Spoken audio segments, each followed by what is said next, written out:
คนไทยใจดีแล้วนะเออแบบว่า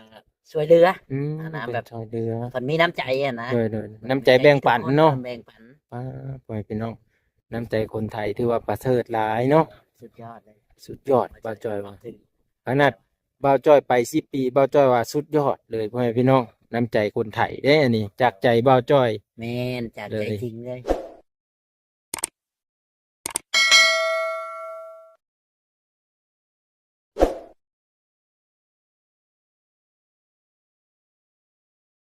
เอาสบายดีบ่าวจ้อยสบายดีสบายดีบ่าวน้องดีวันนี้มานั่งนำกัน2-3คนเนาะ2-3บ่าวเพิ่นแต่ไม่ฮู้ว่าบ่าวจ้อยก็เป็นบ่าวคือกันบ่แหล้ว เป็นบ่าวคือกัน ใครเด้จ้ะ ยังโสดป่ะ สด บ่ บ่ ได้โสดแล้ว โอ้ย คือตอบยาก เราบอกว่า เฮ็ดบ่าวจ้อยตอบเบิ่งๆอยู่จ้ะมีครอบครัวแล้ว มีแล้วพ่อแม่พี่น้อง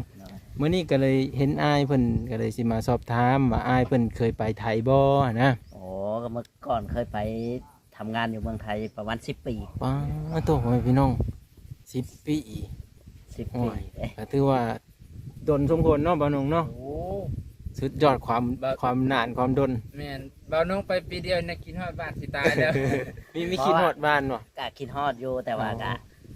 3-4 ปีก็มาแบบนี้นะมาแล้วก็ไปมื้อสองมื้อเฮาก็กลับไปหั้นนะแบบว่า เดือน บ่ ส ได้ อง อยู่ เดือน โดน แต่มา โดยแต่ว่าเขามายามอยู่เนาะ แม่น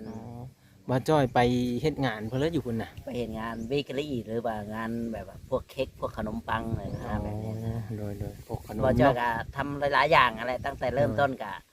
ไปที่แรกก็เห็นงานสวน อ๋อ ต่อจากงานสวนก็ไปเห็นงานทัวร์ไปแบบว่าโรงงาน อ๋อ ทอผ้านะ โดย ยิบผ้าเช่นอย่างนะ โดย แล้วก็มาให้อยู่เบเกอรี่นี่แหละโดน เบเกอรี่ เห็นงานเค้กพวกเค้ก งาน พวก เค้ก นั้นน่ะ โดยบ่าวจ้อยนี่แหละอยู่บ้านเลยอันนี้เว่าสู่พังไหม บ่จอยบ้านเกิดบ่จอยก็อยู่เมืองจำพรนี่แหละก็ โอ้ บ้านฟุตบอล บ้านกุดบอนเมืองจำพรพ่อพี่น้อง แม่น อ่า ไก่เนาะ เบิ่ง บ้านเดียวกัน ไปที่เป็น FC เนาะ โดย รู้จักบ่าวจ้อยอยู่บ่บ้านกุดบอนเมืองจำพรพ่อพี่น้อง โดย อันนี้ก็คือเราได้มาสอบถามอายแล้วอายเพิ่นว่าไป10 ปีพ่อพี่น้องเอ้ยอ่าความภูมิใจที่ได้ไปไทยแล้วก็ได้เฮ็ดงานนี้ได้เงินก้อนแรกนี่หลายบ่บ่าวจ้อย ก็ถือว่าหลายเติบอยู่ได้ อ่า ก็ เป็น แต่ ก้อน เมื่อก่อนก็เงินเดือนก็บ่แพงปานใดอะไรก็ประมาณ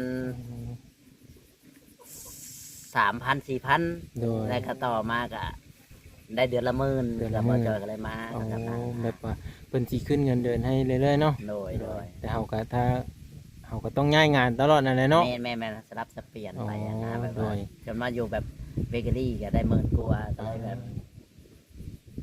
เฮาก็ถือว่าอยู่ดนเนี่ยนะก็เลยกลับมาอยู่บ้านพักผ่อนนะ พัก นะ ผ่อนก่อนเนาะ โดย แต่อ้ายมาอยู่บ้านนี่ประมาณจักปีแล้ว ตอนนี้3 ปีแล้ว 3 ปีแล้วพ่อแม่พี่น้อง อามาซะฉันเนาะ โอ้เพิ่นหากำมาได้พ่อแม่พี่น้องกระดนสมโกนเนาะ 3 ปีก็ได้เงินมาก็เฮ็ดบ้านเฮ็ดเรือนเฮ็ดชานนี่แห โอ้ ละ แต่ว่าเพิ่นมีครอบมีโคแล้วเนาะ โดย ถ้ามีครอบครัวนี่คันเฮาสิอยู่แบบโสดๆคือแต่เฮาเบ้านงนี่ก็ โก้ย อยู่ไม่ได้เนาะบ่จอยเนาะก็ต้องแบบดิ้นรนแบบสู้สุดชีวิตเลยเนาะ แม่นเพื่อครอบครัวแล้วเพื่อลูกเพื่อเต้าหั่นแหละก็ โดย บ่ได้แก้ไขในหมู่บ้านน่ะนะ โดย ก็ได้เงินมาก็เฮ็ดทุ่มเทใจกับเพื่อนอย่างเดียวนะมันก็ยังบ่แล้วดอก โดยแต่ว่าเดี๋ยวนี้ก็ยังบ่ทันแล้วบ่ บ่กะอยู่ได้แล้ว อ๋อ แต่ว่ามันก็ยังแบบว่าก็กะต่อกระเทิบออกมานะแต่ว่า อ๋อ เฮาก็เงินบ่พอเฮาก็เลยเอาสำนั้นก้อนน่ะนะ โดยที่ว่าเพิ่นไปเห็นประเทศไทยนี่ว่า10 ปีพ่อแม่พี่น้องแต่สิมาถามความรู้สึกเพิ่นบัดนี้เพิ่นอยู่ประเทศไทย10 ปีนี่เพิ่นมีความภูมิใจนะเลยแน่ที่ว่าได้เห็ ก็ นอ ภู ยู่ มิ ไท ใจ ย หลายกับพี่น้องชาวไทยเนี่ยใจดี โดยใจดีหลายเนาะ ใจดีหลาย โดย ก็แบบว่า คิดว่าบ่จอดทีแรกก็คิดว่าสิบ่ได้แบบว่าขึ้นมาแล้วก็สิลงไปอีกหั้นนะแบบว่าให้ว่าแต่มาเฮ็ด YouTube แล้วก็บ่จอดบ่ได้ลงไปใช่ไหม โอ้โดย แล้วก็เลยบัตรกับมันหมด บัดหมดอายุเลยเนาะก็ว่า ก่อนว่าจะเห็นบัตรทำงานนั่นแหละ โดยแต่ ก็ เพิ่น อยู่หลายพื้นที่คือว่าเนี่ย อ๋อ ในกรุงเทพ ในกรุงเทพ โดย หลายเขตหลาย หลายเขต อยู่ดนชุดคือว่า อยู่ อันนี้นะน้องเขตน้องจอก ที่น้องจอกแล้วบ่าวเคยไป มิน อยู่ บุ บ่า รี บ้านน้อ นะ ง เอาเค เคยผ่านอยู่ โอ้เคยผ่าน เขต เนาะ มินบุรีนั่นแหละ โดย เคยผ่าน อยู่แถวนั้นมันเป็นตัวเมืองใหญ่เลยบ่ ชานเมือง ชานเมืองพ่อพี่น้องเอาประตูเมืองใหญ่นี่ได้ซะกรุงเทพนี่ กรุงเทพก็บ่ได้คอยทำงานเราอยู่ อ๋อส่วนใหญ่มีแต่เขตนอกเนาะ เขตนอกแบบว่าชานเมืองอะไรเขตชานเมือง อ๋อ เอาไปแต่ว่า เคยไปทำอยู่ห่างประเทศเทื่อนึง โดย แบบว่าตกแต่งภายในแบบว่าอย่างนะค อ๋ รั อบ เฟอร์นิเจอร์เนี่ยบ่ แบบยิ่งผ้านะ โอ้ ติดผ้าติดอย่าง ติดผ้าพ่อพี่น้อง ก็เห็นหลายๆอย่างอะไรคือว่า ภายใน10 ปี แมน ภายใน10 ปีมาประสบการณ์เพิ่นหลายเด้อพ่อพี่น้องคันฟังเว้านี่เนาะ แม่ 10 ปีนี่ว่าถือว่าได้เห็น เล่ร่อนไปในกรุงเทพกันหลาย ได้เห็นความเจริญกันหลายเนาะ หลาย พ่อจ้อยเนาะ หลาย กลางคืนนี่ซ้ำกลางเว้นเลยบ่ว่าจ้อย มันก็แมนมันก็แบบในเมืองได้คันแบบบ้านนอก โดย แบบว่าชานเมืองกัน ชานเมือง ทั่วไปมันก็ธรรมดา อ๋อ แต่บ่ฮู้ว่าทุกวันนี่มันสิเป็นจังไดเฮาก็ โดย บ่ฮู้ พอบ่จ้อยก็มาได้3 ปีแล้วเนาะ แม่น3 ปีแล้วก็ถือว่าโดนเติมแล้วแหละ แต่เขาเบ้าจ้อยอยู่นี่อ้อยที่ว่าได้เห็นหลายสิ่งหลายอย่างเกี่ยวกับการไปการมาของประเทศไทยเนาะ โดย ความ ส่วนห เจ ลาย ริญ ไปก็ รุ่ บ่ ง ค่อย เรือง ได้เที่ยวดอก เอาไปเฮ็ดงาน เฮ็ดงานเฮาตั้งใจเฮ็ดงานเก็บเงินสิว่ามาสั่งเนื้อสั่งตัว เอา อันนั้นแบบว่าเพื่อครอบครัว โดย อ่า นี่พ่อแม่พี่น้องอันนี้ก็คือชีวิตของเบาจ้อยพ่อแม่พี่น้องเอ้ย โอ้ ถือว่าลำบากเด้ ลำบาก เพื่อ แน่นอน ที่ได้มาเป็นตัวเป็นตนทางอันนี้ก็ถือว่า สู้สุด สู้ชน โดย แต่ก็คุมือก็ยังสู้คือเก่าหั่นแหละ โดยเพื่อชีวิตครอบครัวเนาะ แม่นเพื่อชีวิตครอบครัวว่าเพื่อลูก ด้วย ลูกก็ยังทำยังเฮียนอยู่ตอนนี้ก็ อ๋อ เฮียนอยู่มปลาย มาไปเลยเนาะเบาจ้อยนี่ได้ลูกจักคนเลย ได้ลูกสาม ป้า3 คนพ่อแม่พี่น้องเพิ่นก็ต้องเลี้ยงดูเบิ่งแยงเพิ่นนี่เนาะในการศึกษาหำเห็นของลูกเพิ่นพ่อแม่พี่น้อง แม่ก็หาเงินให้ลูกเฮียนนี่แหละก็ส่งลูกเฮียน โดย แต่บ่ฮู้ว่าสิช่องฮอดใช้ดอกเฮาก็ โดย พอทูๆไทยๆชาวนั้นนะ โดยนี่พ่อแม่พี่น้อง ไปเพิ่นอ่านออกเขียนได้เนาะ แม่น โดย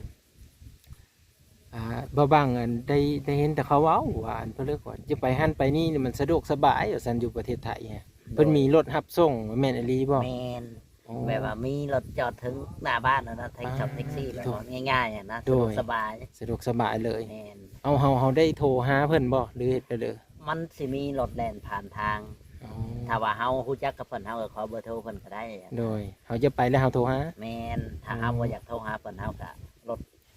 แถวแบบว่ารถสายทางมันหลาย อ๋อ สายทาง แบบว่ามันมีทุกพื้นที่อะนะมี โด ทุก ย จุด เพิ่นจะแล่นไปแล่นมาอยู่หั่นเนาะ โดย ว่าเพิ่นส่งคนโดยสาร ส่งโดยสารเพิ่นหาคือบ้านเฮานี่แหละ อ๋อ ส่งโดยสารแต่ว่าบ้านเฮาก็อาจสิรถมันอาจสิน้อยคือบ้านโดยสาร โดย เดินออกชั่วโมงเดินเทื่อจังออก แม่ เนาะ นอันนี้มันตามที่อะนะ 15 นาทีออกเท่านึงแบบนี้ อ๋อ ส เอา ลับจะ บัด เปลี่ยน บัดโดยสารนี่ได้คือกันกับโดยสารบ้านเฮานี่บ่ บ่คือแล้ว อ๋อ บ้าน มันเป็นแนวเลิศบัดนี้ บ้านเขามีรถทัวร์รถมีจัง อ๋อ นะ รถเมล์นะบ่ แม่นแม่น อ๋อเห็นว่าอันเป็นรถโดยสารอันรถหุ่นไดบ้านเฮานี่ซะดอก ส่วนหลายก็แบบหน้าส่วนน้อยเขตบ้านนอก เขตบ้านนอก มี อ๋อ แบบว่าในเมืองส่วนหลายก็มีแต่รถมีแล้วก็แท็กซี่ อ๋อรถแท็กซี่ แล้วก็อีหยังรถเก๋งอีกอันหนึงนะเขาเอิ้น อ๋อ คอยก็จำบ่ได้ อ่าแล้วน่าจะเป็น โทรหาเพิ่นน่ะ โทรหาเนาะ โดย โอ้ แค ความ ปบ่เขาเอิ้น แค แค ป ปเอิ้น เดี๋ยว นั่น นี้ น่ะ เดี๋ยวนี้โบ๊ท อ๋อ นั่นแหละก็บ่ค่อยฮู้จักบ่ได้ดอก อ่าว้าวว้าวแล้วนี่ความสะดวกสบายของประเทศไทยเนาะ โอ้ยสบาย โอ้สบายได้เพิ่นว่าไปมานี่สะดวกสบายเพราะแต่เฮาจะขึ้นรถคันเลยนี่แม่นเอิ้นเอารถเพิ่นว่า เอิ้นเอารถ อ๋อพ่อแม่พี่น้องบางก็มีเคยเห็นมีเคยอันนั้นจะเกิดได้ก็เลยมาสอบถามอ้ายเพิ่นเนาะเห็นเพิ่นว่าไปไทยมีเคยไปได้บ่จ้อยพ่อแม่พี่น้อง ไป เอ้ย กับบ้านเพิ่นเจริญพี่น้องชาวไทยก็ใจดีแต่ละคนมา เห็นอันน่ะก็สิเอิ้นว่าเลยก็หลายๆคนลาวเนาะที่ไปเฮ็ดงานอยู่ไทยนี่มาแต่ละคนนี่ถือว่ามีเฮินมีศาลมีทรัพย์สินโดดใด โดย เนาะ พี่น้องคนไทยใจดีแล้วก็ อืม แบบว่าช่วยเหลือ อืม อันนั้นแบบ ช่วยเหลือ เพิ่นมีน้ำใจอะนะ โดยน้ำใจแบ่งปันเนาะ แบ่งปัน ป้าพ่อแม่พี่น้องน้ำใจคนไทยถือว่าประเสริฐหลายเนาะ สุดยอดเลย สุดยอดบ่าวจ้อยว่า ข ข นาด บ่าวจ้อยไป10 ปีบ่าวจ้อยว่าสุดยอดเลยพ่อแม่พี่น้องน้ำใจคนไทยเด้อันนี้จากใจบ่าวจ้อย แม่นจากใจจริงเลย พ่อแม่พี่น้องนี่อันนี้คือชีวิตของบ่าวจ้อยเนาะ โดย บางช่วงบางตอนที่ว่าเราได้ถามอายเพิ่นประสบการณ์เพิ่นได้ไปทำงานที่ประเทศไทยพ่อแม่พี่น้องเอ้า บัดนี้ก็ขอบคุณบ่าวจ้อยเด้อโดยที่ให้การ FC เนาะเบา ประสบการ บ้าง ณ์โดยที่ให้ประสบการณ์แก่เบาบ้างเนาะได้สอบถามเพิ่นมื้อนี้การไปการมาที่ใช้ชีวิตในประเทศไทย10 ปีไปพี่น้องคลิปหน้าพอกันเมื่อคลิปนี้ขอบคุณที่ติดตามได้รับชมแล้วก็ทางซ่องอายพร้อมชื่อว่าซ่อง บ่จอยชาแนล เบาจ้อยชาแนลพ่อแม่พี่น้องก็มาพร้อมกับเบา เบาน้องพาเลาะ บาหนุ่มผาเลาะพ่อแม่พี่น้องกับเบาบ้างชาแนลพร้อมพ่อแม่พี่น้องเอ้ยเอาคลิปหน้าพอกันเมื่อคลิปนี้ไปแล้วสวัสดีครับสวัสดี